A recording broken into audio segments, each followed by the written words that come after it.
जय श्री कृष्ण बालमित्रांनो. काल आपण बघितलं की पहिलं लव्ह लेटर हे रुक्मिणीने कृष्णाला लिहिलेलं आहे आणि त्याच्यानंतर मग ते द्वारकेला आले. सुवर्णाची द्वारका, समुद्राच्या बेटावर बसवलेली अशी ही सुंदर द्वारका आणि तिथे मग नवीन रुक्मिणीचं खूप स्वागत झालं आणि त्यांचा थाटामाटात विवाह झाला. तर असा विवाह संपन्न झाल्यानंतर रुक्मिणीला असं वाटत होतं की आता आपलं इथे कसं होईल. ही प्रत्येक नववधूच्या मनामध्ये शंका असते. ज्येष्ठ यादवांच्या लाडक्या पदाचं त्यांची नवपरिणीता. आणि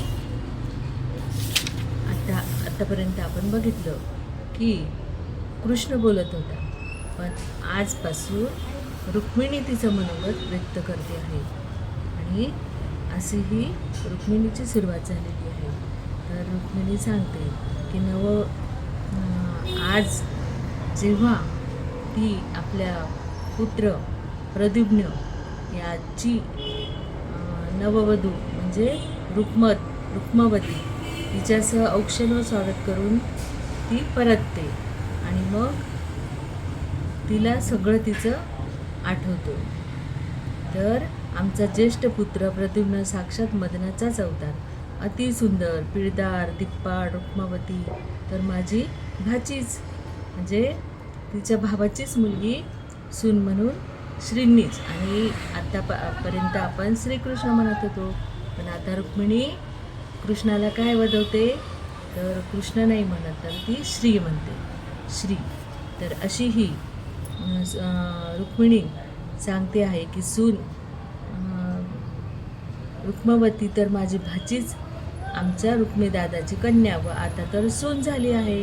हा सर्व मेळ जमवून आणला तो अर्थातच श्रींनी म्हणजेच कृष्णाने. आजवर मी एकांगीच ऐकत आले की मीच काय ती एकटी परमसौंदर्यवती आहे म्हणून, पण यादवाच्या या प्रथम सुनेला रुक्मावतीला बघताना माझा पार भ्रमनिराश झाला.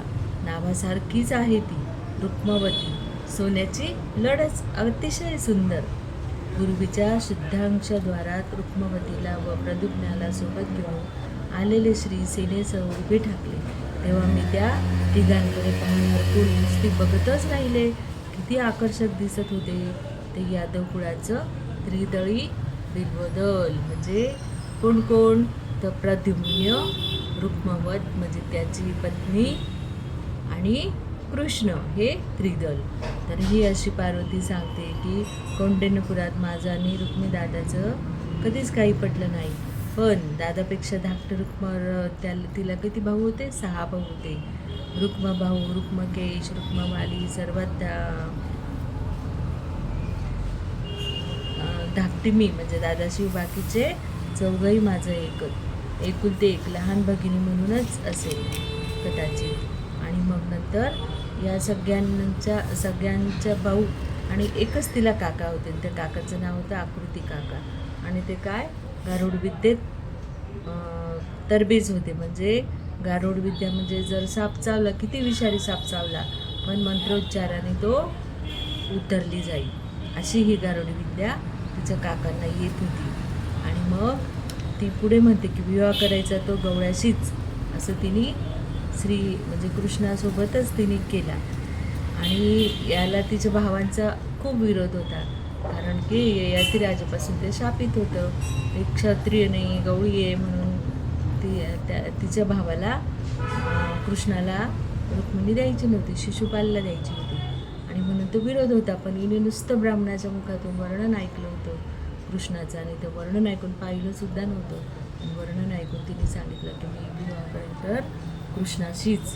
आणि मग अशी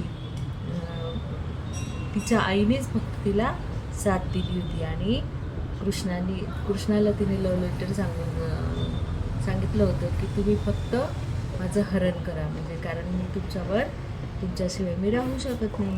आणि मग जेव्हा ती द्वारकेला, सुवर्णाच्या द्वारकेला आली तेव्हा तिला असं वाटलं की आता इथे कसं होईल माझं. पण श्रीच्या माता देवकी देवी माझ्यासाठी सदैव थोरल्या माताच झाल्या. युवरात मी रेवती देवी नाही, मी पहिल्याच भेटीत सहज म्हणून गेले ताई, आणि त्यांनी तेवढ्या सहजपणे धाकटी म्हणत मला कुशीत घेतलं.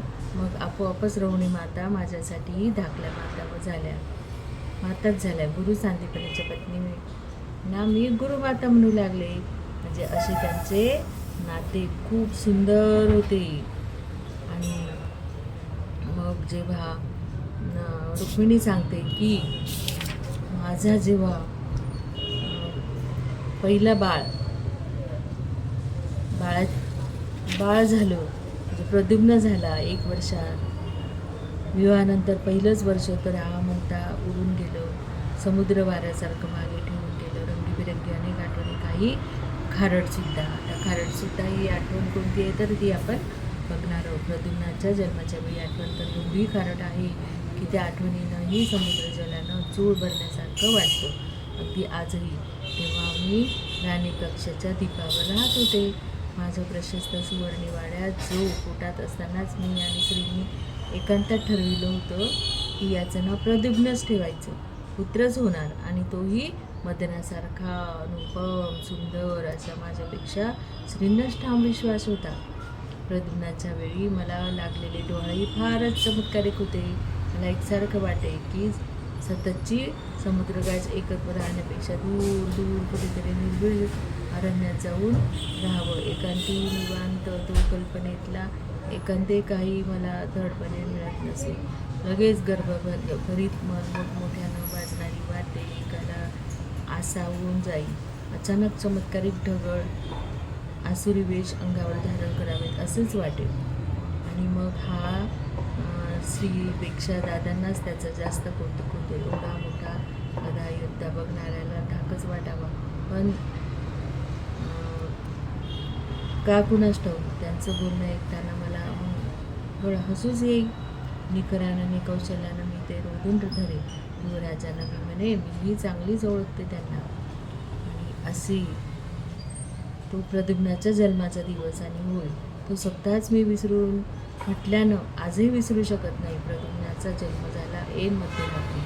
माझ्या सुतिका कक्षाच्या बाहेर तर झाडून सारे निवडत ज्येष्ठ आणि तरुण यादव कुतूहलानं दाटले होते.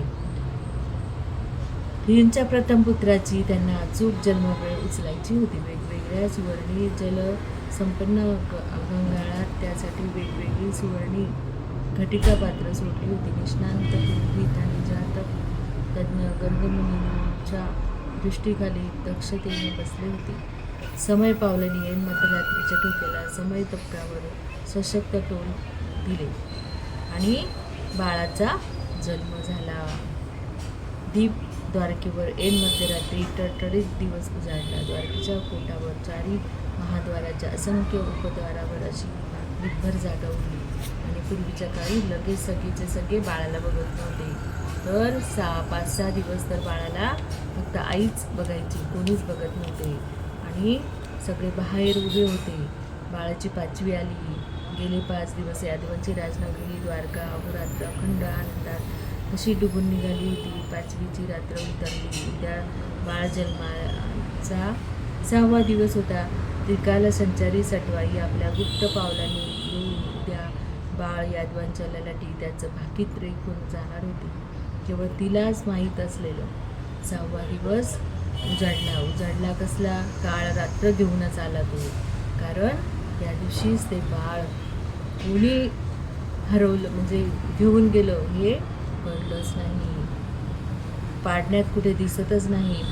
वाचवा, मला वाचवा असं पीठवळून ओरडत आक्रोशात वक्ष पिटत माझ्या पंचकाजवळ आली. कोण? तर ती दासी. तिच्या थरारक आक्रोशानं मी दचकून जागे झाले. गेले 5 दिवस निद्रा नसल्यानं मी तिच्यावर ओरडले. काय झालं वेत्रे? आभाळ फाटलं की काय? ती एवढी ओरड. फाटलंच देवी. बाळ यादव कुठे दिसतच नाही. पाळण्यात आता कसं म्हणून होणार माझं युवराजासमोर? बलरामदादाच्या भयानं मी अंगभर थरथर कापू लागले. ती दासी म्हणाली. आणि माते अंबिके इडे असा ठाव पुढं धाडकन कोसळून मी मूर्छितच झाले. हा म्हणता मी हृदयभेदी कटू वार्ता यादवांच्या राजमंडळात आणि उभ्या द्वारकेत वाऱ्यासारखी पसरली. 5 दिवस आनंद विभोर असलेलं राजनगर क्षणात खाडकन काळवडून गेलं. कधी नव्हे तो सुधर्मा राजसभेच्या ध्वज दंडावरील भव्य गरुड ध्वजा आज सकाळीच अर्ध्यावर खाली घेण्यात आली. यादवांच्या झुटीच्या झुटी राणी कक्षाच्या दीपावर माझ्या साठवण्यासाठी फुटू लागल्या. अमात्य दोन्ही सेनापती त्यांना परस्पर निवारू लागले. तर असा हा प्रद्युम्न जन्म झाला आणि 6व्या दिवशीच त्याचं हरण करण्यात आलं. आणि त्याला मग सगळीकडे शोधण्यासाठी सगळे लोक गेले. पण श्रींच्या मुखातून आलेल्या त्या अमृत बोलावर मी दृढ विश्वास ठेवला असं त्याला नेभरानं सावरलं. या काळात दादांचे निषठा म्हणजे रेवती आणि बलरामाला निषठा व उल्मुख हे लांगवी आणि पुलके पुत्र माझ्या अधिक जवळ आले. त्याच्या माझ्या सोबती आसपास नुसत्या वावरण्यामुळे मला खूप सांत्वना मिळाली. त्यांना माझ्या कक्षात सदैव पाठविण्याची कल्पना ही श्रींचीच. हळूहळू प्रथम पुत्राच्या अपहरणाचं दुःख मी बाजूला सारलं. द्वारकाधीशांनीही तेच केलं. अशा कुठल्याही वेदनेवर काळ हीच औषधी मात्र असते हे खरं. वरवर तरी द्वारकाकर अपरही बाळ यादवाला विसरून गेले. मी नव्हते विसरू शकत. काही झालं तरी मी माता होते त्याची. प्रथम पुत्र होता माझा. त्याला मनभर बुद्ध्याशी घेणं नीट पाजणंही झालं नव्हतं. त्याच्या जन्मदात्या श्रीनी तर त्याला एकदाही डोळाभर नीट बघितलंही नव्हतं. मी सतत विचार करीत राही. कुणीही केलं असावं त्याचं अपहरण. कशासाठी विचार करून करून मस्तकीचे टाके उसळणीला येत.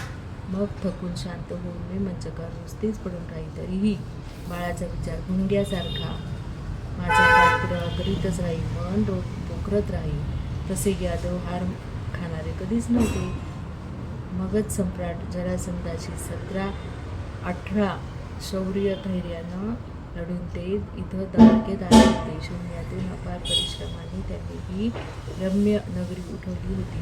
हरवल्या बाळाचा कसून शोध घेण्यासाठी यादवांनी कमर कसली. बाळाच्या अपहरणानंतर 6 महिन्यातच द्वारकेत एक अघटित घडलं.